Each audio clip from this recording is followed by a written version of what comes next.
It's my very great pleasure to introduce Peter Levin. Gratified to have him here today. I hope he doesn't mind my telling the story. You may recall a scandal at Walter Reed Hospital in 2007. The Washington Post broke a story about sort of deplorable conditions at one of the facilities, in particular, a building number 18 at the complex. And Peter read the article and was incensed by it, and in his fury, reached out and phoned the only guy he knew who wore a uniform and who was, I suppose, fortuitously a very senior, high-ranking general. And after listening, I guess this guy was an expert in sort of anger management type issues, because he listened patiently to Peter's rant for a while, and afterwards said, "Well, you raise a lot of really good points. What are you going to do about it?" And Peter said, "What can I do?" And the guy made a number of introductions that landed Peter where he is today, which is a assistant to the secretary and chief technology officer of the VA.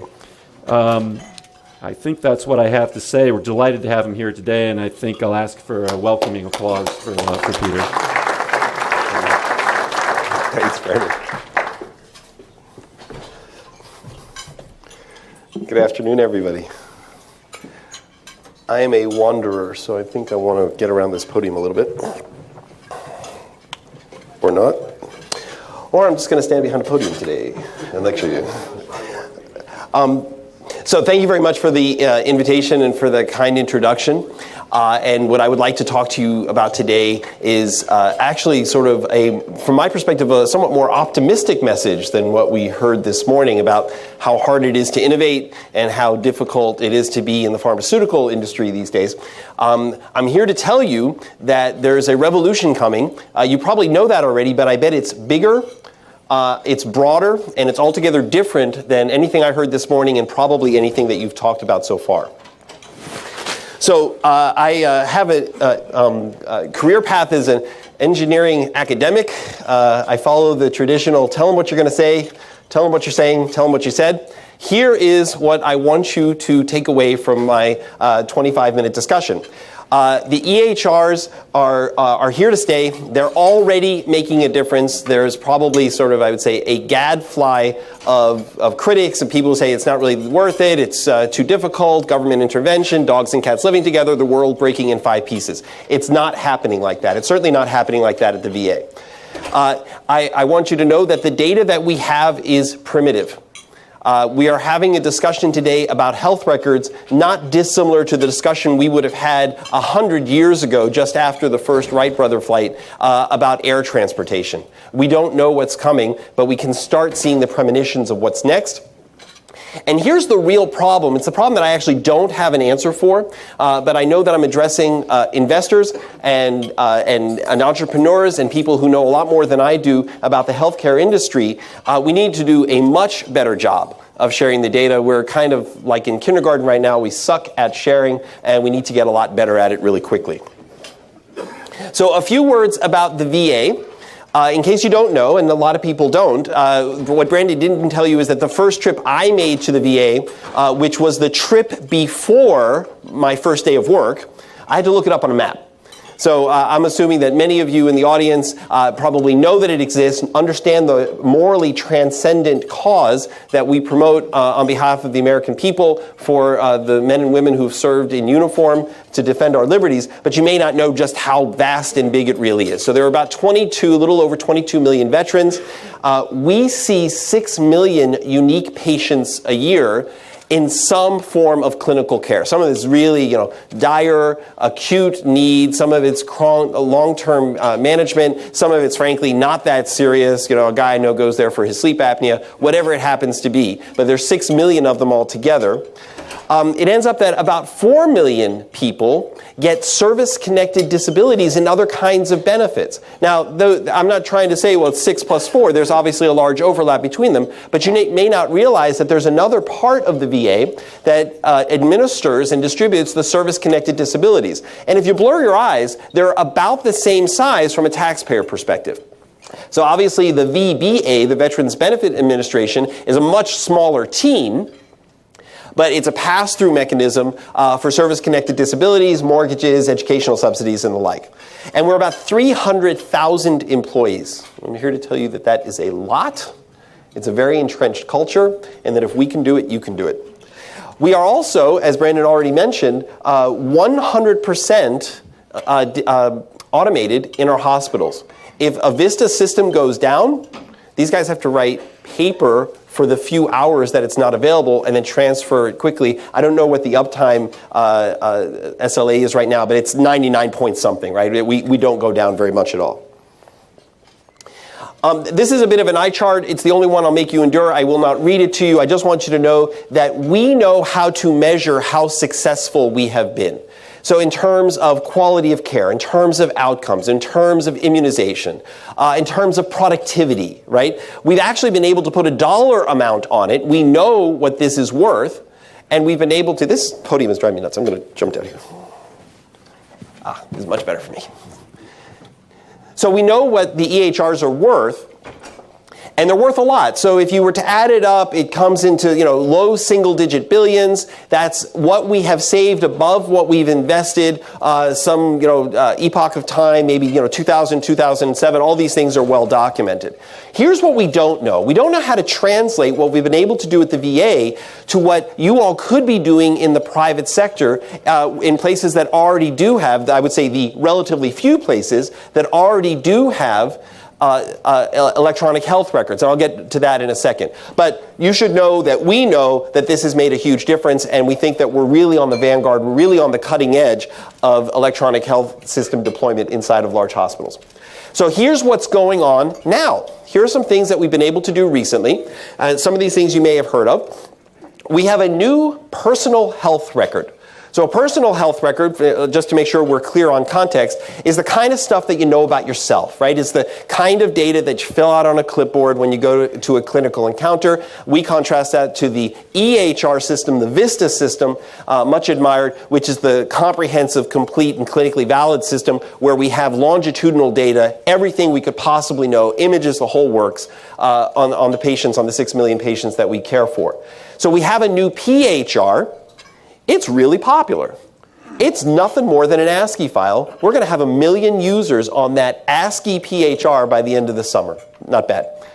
We have a new implementation roadmap. So if you are at all familiar with Vista, you know that it's written in an archaic language and that it's extraordinarily difficult to extend, maintain, and fix. Here's the deal with that. I actually have a low threshold of pain. I have a low tolerance for people who say, oh, mumps is awful. Why are you not implementing in a 4th generation language? Here's C++. Here's my EHR. You should be buying from me. Why are you extending the thing? And the answer that we have, I think, is quite clever, and it's a little bit snide, which is, if you put $5 billion on the table every year and people know that it's coming, they'll learn mumps, right? Somebody is going to figure out what they can do to the system. That's the good news. The bad news is that the actual fundamental architecture is horrid. It's really, really bad. So what we've done is we've taken this asset that was for most of its life in the public domain. Anybody can download a version of Vista. Anybody can put it into a hospital. This has happened dozens of times. There are for-profit companies that are making profits off of the taxpayer asset called Vista, which they legally pull down with a FOIA copy. What we did not have was a mechanism to bring those innovations back into the government. And so what we've done is we've closed that loop. We've created a true open source asset, a true open source custodian called Ocera, and this just got launched. It's a relatively recent innovation. We've created this new open source asset, and we're now just starting to figure out, well, what if somebody fixes the scheduling module? What if somebody comes up with a better pharmacy package? What if somebody has a better imaging presentation layer, right? How do we get those things in? The most important thing you should understand as a taxpayer, never mind as an investor, never mind as an innovator, the most important thing you should know as a taxpayer is we're using that mechanism now as the first hurdle so that guys like me don't have to meet every schlemiel that shows up in my office and claims he's got a better widget. The first thing they have to do is say, well, does it work with Ocera? And if Ocera says, yep, we've tested it out, it works fine, you should look at it if you want it. If not, we'll try to get them to put it into the open source. At the very least, we're going to make sure that they have open APIs, that we can connect these in a standardized, modular, plug-replaceable way. Last but not least is the new integrated electronic health record, the Joint Common Platform. Some of you may have read about this. Another major initiative from Secretary Shinseki, then Secretary Gates, now Secretary Panetta, to bring together these two disparate systems, the VISTA system at VA and the ALTA system at the Armed Services. The one thing you need to know is that basically doctors love VISTA. You couldn't take it out of their cold dead hands. Basically, doctors hate ALTA. Why is that? Because the user interface sucks. VISTA underneath actually is a rat's nest of code, but the doctors don't know that, and it works great. ALTA underneath, I would say insult it by calling a rat's nest of code. It's better than VISTA. It's a little bit more modular. It's a little bit more modern. Not much. What we're trying to do is bring these systems together. So a couple words on each of these. Blue Button was launched just a year and a half ago. 850,000 users today. Next month, one of the representatives in the audience is going to announce availability of their personal health record, which will be delivered through a Blue Button mechanism. That's ones of millions. That's why I can be so confident that we'll have 1 million users by the end of the summer. We have tons of private sector partners. And so I'm not going to actually go through the list, frankly, because I'm afraid I'm going to forget one. But the first one, you'll be happy to know, was Microsoft, right? And then last but not least, just last month, the Office of Personnel Management, so the federal government's Human Resource Division, they went to the federal carriers, they went to all the people who sell health insurance to the federal government, and they said, if you want to sell health insurance to us next year, you have to have a Blue Button personal health record as part of your patient portal. And that worked. So this thing is taking off. It's real. It's easy. If you want to participate, it's free. And what you should know is that we've come up with a really simple mechanism for, I would say, really for the first time, for patient control of their own health data. It's not just the stuff you put on the clipboard. There's actually a little bit more than that. And the really interesting thing is that soon 1 million people are going to be doing it just that way. I've already mentioned to you about Osera. This is also relatively new. It went into operations just last October. We have an advisory board member here in the audience and slide reviewer. Thank you, Shahid, for coming today. And what you need to know is we have 800 members, over 100 companies, all the companies that you think should be part of an electronic health system open source initiative are on that list. Excuse me. What you should not think, and what you should not be anxious about, is that the government now is going to set a ceiling, and we're going to try to get all the stuff that we normally buy, those $5 billion that we spend in the private sector every year to operate and to extend the system that we have, all of a sudden we're going to unilaterally insist that it's free. That's exactly not what we're going to do. Instead, what we're saying is, if you want to give it to us for free, and by the way, plenty of people do, this personal health record platform, we're about to get a free version of that, infinitely better than the one we have. We're going through the steps right now to make sure it becomes part of the code base. No problem. There are plenty of you who are invested in companies that do scheduling better, that do patient relationship management better, that have really cool cloud-based imaging systems. Come sell it to us. I'm perfectly happy with that. The APIs have to be open, because the moment I find a better system, you're out, right? And this is exactly not what we do today in government. If you don't know anything about the procurement process, I'll walk you through it in 30 seconds or less. We have a long list of requirements. It reads like the Encyclopedia Britannica, and it's about as current. And then we go out to the industry, and we have horrific fights with industry about what it is that we really want, even though we have the Encyclopedia Britannica to describe it. That takes 2 or 3 years. Then we write them a very, very large check, hundreds of millions of dollars, billions of dollars in some cases. And then 3 or 4 years after that, they come back, and where we thought we had ordered grapefruit juice, we get a Maserati. Or actually, that wouldn't be a bad trade. Where we thought we had ordered a mansion, we get a grapefruit pit, right? So in other words, you never get what you want, right? By changing the paradigm, by saying, look, we're going to do this collaboratively, we're going to do this openly, we're going to do this regularly, we're going to do this in a high bandwidth way, this is what we're looking for, this is what we want. Industry, come one, come all. It's almost like a competition. In fact, we have done competitions under the American Competes Act. Come one, come all, tell us what you have. Let's see how it matches against our needs. And then we can invest very discreetly, very quickly. And somebody earlier said in a fail-fast mechanism, right? So we know quickly if we didn't get what we want, we can get on to the next one. As soon as we find a new one, we can plug replace. We can allow our doctors to do the same. So the development model is really simple. In case you're not familiar with the open source mechanisms, basically you've got people who write code and people who use code. And sometimes the people who use code are the same as the people who write code. And all we're trying to do is basically launder that system, making sure that everything's standardized, everything's modular, everything's published, and that the new things are done collaboratively. I've just described to you the open source custodian. It's really not more than that. We are now in the process of pulling our first code through. We're really excited about what's going on there. So, what's the first thing I said? Excuse me. There are plenty of EHRs. Interoperability has been a huge problem. We still don't do it very well. We are making some incremental progress on standardization, frankly, not very much. We came up with what we think is a clever idea. Actually, here on the island of Manhattan, it was a meeting with the Markle Foundation and Clay Shirky and Todd Park before he was CTO of the United States and a bunch of others.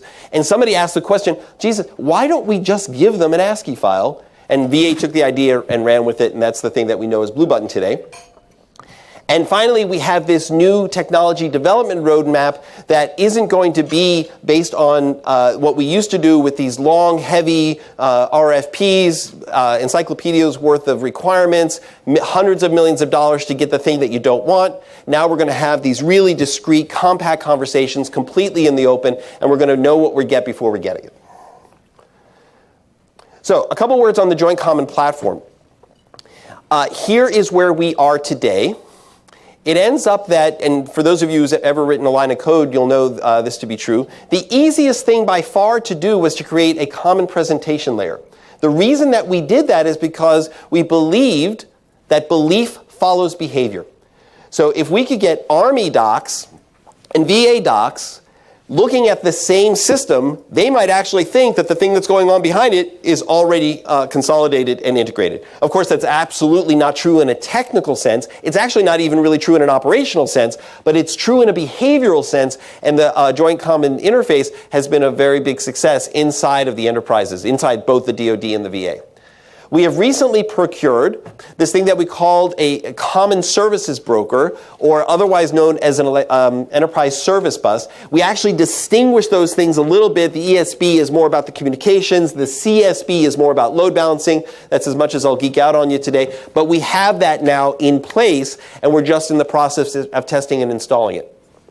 We know what functions we need. We've been running our own health records for a long time. So the applications and services, in some sense, is the easy part because they're discrete and known. In some sense, it's the hard part because we're negotiating chocolate and vanilla between two groups that absolutely believe that they have the better taste. Last but not least is the data piece. And here we have a problem, right?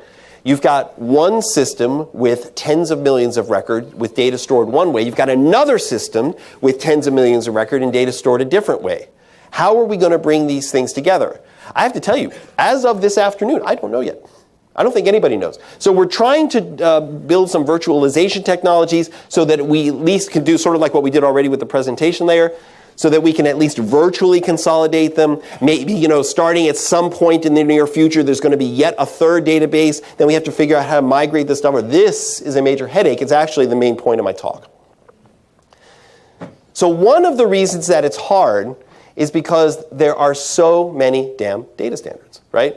So you have to imagine me on my first day of work. I come from the semiconductor world. I come from the applied physics world. I made a few bucks in cybersecurity. I know absolutely nothing. I'm the least qualified person in this room right now to talk about anything with health IT. I've been doing it, I promise you, far less time than anybody else here. And the first thing they do is they bring in this crate, like telephone books of standards, and they look at me and say, well, now you're the CTO, you choose. I was like, you got to be kidding me. I have no idea. It's actually one of the reasons that we came up with Blue Button. I figured, well, I know how to read a string and I know how to parse a string, and I can figure out what penicillin is even if it's not spelled correctly. But all this stuff, I've got no idea. Where do you even begin with a problem like this? It's, I would say, the leading edge. It's the vanguard of the complexity that we're trying to solve. And the taxonomy is, let me say, quite granular, right? So if you read some of these things, bizarre personal appearances and walking into lampposts, these things are explicitly delineated in one of those standards. I don't even know. I guess it's ICD-10. I mean, you can't make this stuff up, right? How are you possibly going to create a consolidated, unified, liquefied, safe database when you've got this kind of thing going on in the background? But you need to. Here's why. If you look at, and this, everybody's seen a version of this chart, right? So if you look at where we have been until today, most of the energy and effort inside the public health service has been on infectious disease, right? It's been on fixing tuberculosis. It's been on fixing gangrene. It's been on fixing polio. You know, the long list of things that we know how to do better today, and that have gradually. I mean, if you go back to 1900, right? I think it's 40 years. Like, so we more than doubled our life expectancy. This is a good thing. I mean, I think that this is an inherently good thing.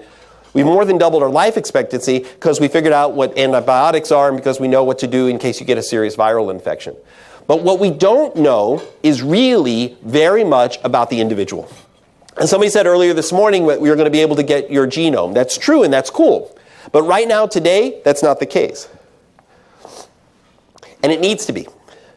Because as we have figured out how to lower mortality rates from infectious disease, we haven't yet figured out what we should do with the individual, what vulnerabilities, what is the current state. Remember, the genome is really just a blueprint. It's an architectural diagram.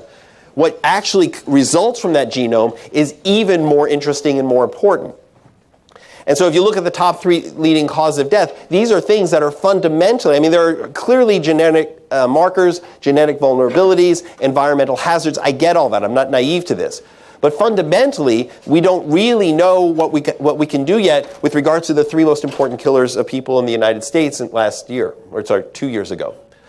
So what I'm trying to say is, effectively, we've gone from a discussion about what's eating you to what you're eating, right? We've gone from a discussion about all the viruses and bacteria and vulnerabilities that you have to the things that you should be doing today. Some of this is about behavioral health and the psychology behind that. Again, I'm not an expert in any of this stuff, but I know what this chart says. This chart says is we don't know what to do with that bubble at the top. One editorial note and a sad thing. The bar on the left is not the United States in 1900. The bar on the left is Sierra Leone 2 years ago, right? So if the pharmaceutical industry, again, editorial comment, if the pharmaceutical industry is looking for a way to kind of salvage its sullied reputation, something I didn't even know about until a couple of hours ago, maybe you could help us figure out what to do with the pencil on the left. In any case, the problem that we're focused on is the stuff on the right. How do we now take what it is that we know about the individual, or what we can know about the individual, or what we should know about the individual, and make them healthier, make their lives longer and healthier until the end? So this is the money slide. This is the most important slide in the talk. And basically what I'm trying to say is we've got 200 lumped parameters. It's my favorite engineering expression, right? Your heart rate, really, that's going to tell me how healthy you are. It tells me if you're alive or not, and how, some point of transition between desirable states and undesirable states. Your weight, okay, again, it's all of you, right? Your blood pressure. And you can go down a list of things that I, as an engineer, find somewhat abhorrent. I'm glad that the docs are paying attention to it, and I would be a little bit nervous if I went for my annual physical and they didn't do all those things. I would wonder what they were thinking, because what other data do they possibly have except for the labs that they take by poking me with a needle?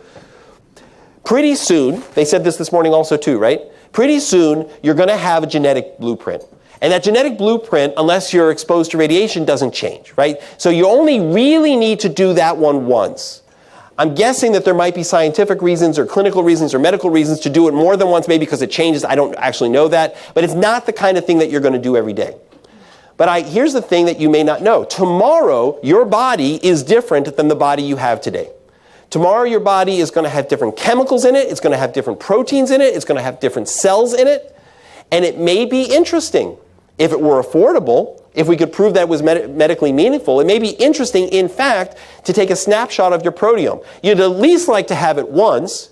You probably want to have it after you got sick, and you certainly want to have it after you were seriously sick. And so if you look at this data graph, remember it's a log scale, right? So today we're at 200 parameters. We're going to go up by 2 orders of magnitude. We're going to go up by another 2 orders of magnitude relatively soon. By the way, the science is there. We know how to do this. So what's the major problem here? Well, I've already said that the EHR system, the stupid enterprise software systems that the hospitals don't even want to use yet, they don't communicate well. And then on the other hand, you've got this tremendous amount of data. You've got this, 2 million elements worth of data that you might want to do more than once a year. You might want to do it more than once every couple of months. And we don't even know how to share that, right? So there is an enormous medical opportunity, economic opportunity, life-enhancing opportunity in one graph. So how do you manage this complexity? This is from Atul Gawande, sort of the guy who I listen to and read about the most to understand this. And here, again, from an engineering perspective, from a guy who's not a life science or a health IT guy, I kind of don't get it. Right? Because most of you, especially the docs, you sit there and you wring your hands at 13,000 diagnoses. It's about to go up to like 60,000 with ICD-10, right? And thousands of drugs and thousands of conditions. How can we possibly? And I'm sitting here thinking, it's not that hard. You code it in, right? It's not like we're asking somebody to do 2 million of these things every single day, hint, hint, right? You code these things in once or twice. You probably can, create a couple of companies that do that for you, or you ship it out and you have somebody do it manually. This is not that bad. But if you did it, and if you did it well, you can save lives. This is the Gawande hypothesis, right? That they've been actually demonstrating that you can cut mortality in hospitals by untangling this complexity. So to give you a sense of what I mean by the scope of data, how much data really are we talking about? Well, just the proteome alone, all these things are in common units, right? People have heard of terabytes. Terabytes is 1,000 times larger than a gigabyte, right? Everybody knows what a gigabyte is. Your DVD at home, 7 gigabytes, 1,000 times larger. So the proteome alone, I'm making this up, it's like, I don't know, 1/100th of a terabyte, right? And you'll come up with some compaction technology, and it'll be a little bit less than that. Don't hold me to the specifics of the number. It was the best I could do on short notice. And now we say, well, what if every single person in the Alta system had one of these things? It's 100 terabytes. And if we wanted to do this, storage space required for and measurement data for these. I'm sorry, I lost my train of thought here. The amount of non-image data and the storage space required for measurement tape. I goofed here. That's okay. We're going to go to the next one. If every patient who had an office visit in the United States last year, if every patient who had an office visit, it would be 10 million terabytes. That's a lot. How much data was transferred over the internet last year? Just to kind of give you a feel for it, give you a sense of it. It's about 250 million terabytes. So if you added up all the networks in the world, it's only, 25 times larger than the amount of data that we would have been able to get if every single person who had an office visit got the proteome being the gold standard of the thing that we'd like to know about ourselves to extend our lives in a healthy way. And then last but not least, if everybody in the United States, I made this up, right? If everybody in the United States took a proteomic image every single day, which is something that may be desirable, right? We don't know that yet. It's 20 times the amount of data that actually flowed over the internet last year. That's a lot, right? So these are magnificent problems. These are interesting problems. You shouldn't be downtrodden. You should be excited. These are the challenges that are facing the medical community. These are the challenges that are facing the investor and the pharmaceutical communities. These are the challenges that entrepreneurs like me really get up in the morning to deal with. So what's the second point? There are too many codes and concepts. It's way too complicated. And we're shifting our emphasis from infectious care to chronic management. The data is about to explode. 100,000 is a big number compared to the amount of data that we already don't share. And interoperability is going to be even more important. So coming down the home stretch, these are numbers that I think you know better than I do. how much money we're spending on healthcare, how much does it cost actually, rough order of magnitude, what does it cost for VA to maintain it, what did it cost for Kaiser to put it in, how much have we put out already for meaningful use payments? These things are measured in billions of dollars. That's an interesting number, right? Especially when you realize how little of the market is actually being addressed. So if you blur your eyes, and I'm going to go quickly here to the last couple of slides, if you blur your eyes, it looks like right now about 1 in 4 patients today have access to a basic EMR. And by basic EMR, just to be very, very clear about this, I don't want to make policy or news here, a basic EMR is not an EMR that would actually satisfy meaningful use criteria, right? It's like, I registered what my allergies are, or my doc wrote down what my white cell count was. Some basis of automation. And even there, we've hardly penetrated. And in the hospitals, it's even worse, right? In the hospitals, if we took all the patients that had an emergency department visit last year, or a visit, and we just did a very gross calculation, and we said, well, this is how many people were there, this is about the penetration, you're really not capturing, first of all, for safety purposes, for continuity of care purposes, you're really not capturing very much data. And frankly, from a public health perspective, you're doing a lousy job because you have all these people whose data you never see again. And in case they show up again, you're not going to know what to do. And in case something worked especially well, you're not going to be able to share it. So these are real problems. Oh, and by the way, the hospitals last week said, take a walk. So this is not a technical problem, folks, right? This is a cultural problem. This is a societal problem. This is a problem that you don't solve with a clever guy who's written 1 million lines of code, made a few bucks in cybersecurity, right? This is a problem that you solve when enough people go to the AHA and say, no. First of all, we can do this in a cyber secure way. Second of all, it's not your data, it's the patient's data. And third of all, are you here to help people or to make money? Because that's the conversation that we really need to have. So it is feasible. It does not raise security issues. I can speak about that expertly, by the way. And it does not go well beyond the current technical capability. I would like please to introduce you to a new concept called Blue Button. Blue Button worked pretty well. So the big question, of course, is how do we take $2.5 trillion, a couple of hundred lump parameters, and start saving lives in an even more aggressive way? That line where life expectancy is going up, I just turned 50. I got that same letter that Brandon did. It wasn't quite as hard on me. I don't know. Maybe I was just... Yeah, maybe. But, I'd like to stick around for a while. How can we take all the data that we have already, never mind the data that we're about to get, and share it so that guys like me can live longer? I'd like to do that. So, point 3, there are plenty of commercial EHRs, and here is a very rough estimate of the market. So if you look at what the VA and the DoD spend, it's about $5 billion. And if you blur your eyes, we're covering about 5% of the population. It's actually a little bit less. So you would naturally assume, just as a complete, back of the envelope, crayon estimate, that means that we got a $100 billion market here. Not uninteresting, I'm sure, to most of the people in the audience. Now, to put a little bit more reality on it, you look at how many people are actually covered by an EHR, you look at how many dollars are actually flowing in the rest of the market, and you say, well, God, it's about half. It's not really, but let's say that it is. And that implies a $35 billion market. So the truth, I'm guessing, and I actually do believe this, the truth is somewhere between $35 billion and $100 billion, right? Okay, so you say, well, good, what does that mean? Well, today we're at $24 billion. So you've got $10 billion of headroom at the very least, and none of these numbers talk about what's going to happen when we've got the genetic code, talks about what's going to happen when we have the proteomic data, and that we can start sharing it on a case-by-case basis from individuals, never mind doing it every day.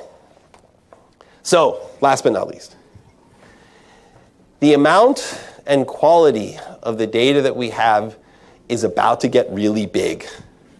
And we do a really bad job of sharing what we already have. The electronic health systems that are already in place, and remember, they're not in place everywhere. The ones that are in place don't share very well. Case in point, the VA and the DoD can't share very much data. And the tin can on a string system that they have right now, that goes down a lot. So if these two guys can't do it well, nobody can do it well. And we're fixing that, but I want you to know that it's not done yet. So if you assume that everybody's going to have an EHR, and if you assume that we're going to solve the data sharing problem, then the last, and from my perspective, most important, most difficult, most challenging problem has nothing to do with clinical practice, has nothing to do with IT innovation.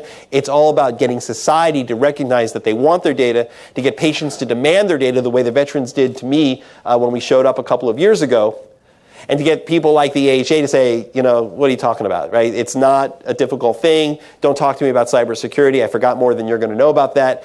And it's technically feasible. Let me give you a couple of proof points. Brandon, thank you very much for the invitation. That was wonderful.